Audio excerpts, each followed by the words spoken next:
طه ما أنزلنا عليك القرآن لتشقى إلا تذكرة لمن يخشى تنزيلا ممن خلق الأرض والسماوات العلى الرحمن على العرش استوى له ما في السماوات وما في الأرض وما بينهما وما تحت الثرى وإن تجهر بالقول فإنه يعلم السر وأخفى. Assalamu alaikum wa rahmatullahi wa barakatuh. I got a comment on my YouTube channel recently of someone asking me if I live in Egypt. I said no, but I don't live in Egypt. I just came here to visit my family. I just wanted to clear that out so it doesn't seem like I'm a liar. One more thing that I also need to mention before we start is that obviously since I'm not home, don't expect the same production quality. Inshallah, once I get back home, same production quality or maybe even better, inshallah. But I'm experimenting with this vlog style content for now. Let me know if you guys like it. Today I really want to talk about something that's very, very important, and it concerns every single one of you. And it has to do with respecting evidence, respecting Islamic evidence, respecting the hadith, the verses, and the words of the scholars. And literally the entire reason I'm making this video is because I made a small YouTube short on music and why music is haram. It was like an extract from a longer video that I made a long time ago. And I remember someone made a comment and said, just use your common sense, how could music be haram? And this comment angered me so much because the disrespect that it has towards the hadith, because I'm pretty sure I brought up a hadith from Sahih Bukhari and you're still rejecting it and putting your common sense ahead of hadith. And this is something that a lot of people actually tend to do. And this is why the scholars put forth a very important principle, and it goes as following: النقل يقدم على العقل.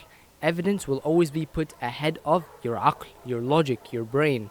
Because at the end of the day, your fitra, your logic can always change. You might have grown up in a society which normalized alcohol or normalized taking a glass of alcohol after work to de-stress.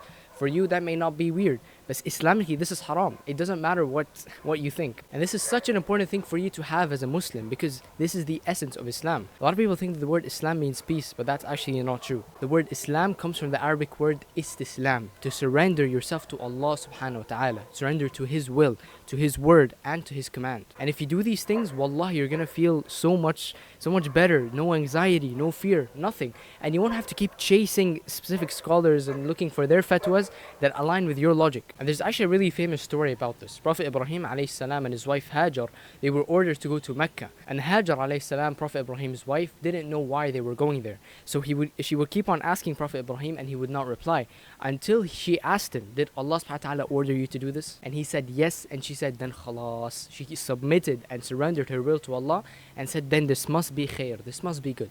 And this is the approach that we need to have when it comes to the hijab, when it comes to music, when it comes to anything really that is haram. Because at the end of the day, we need to understand that Islam is the objective truth. Because if Islam was subjective, then there would be so much differentiation upon the ummah. And this is definitely starting to develop in some areas of the world where they're straying away from the Quran and the Sunnah and the words of the Salaf. And this is where you need to come in and hold on to that and surrender your will to Allah subhanahu wa ta'ala and to this deen. Have 100% faith that Allah subhanahu wa ta'ala has ordered you to do something because it is good for you. And this brings us to the idea of, is there wisdom behind certain good deeds? For example, we know why alcohol is haram, because alcohol makes you go crazy, you're not able to focus, and that can lead to many bad things, and that's the wisdom behind it. But there's other things that we don't know the wisdom behind. For example, why is Salatul Fajr only 2 rak'ahs? The reason for that is completely unknown. But because Allah subhanahu wa ta'ala made it 2 rak'ahs, then we know it's 2 rak'ahs for a reason. There is a reason, we just don't know it. This is part of Istislam, this is part of tawakkul, surrendering yourself to Allah subhanahu wa ta'ala and His will. And this is what you need to do. I'm sorry for making this video very short. I literally only had like 10 minutes to film.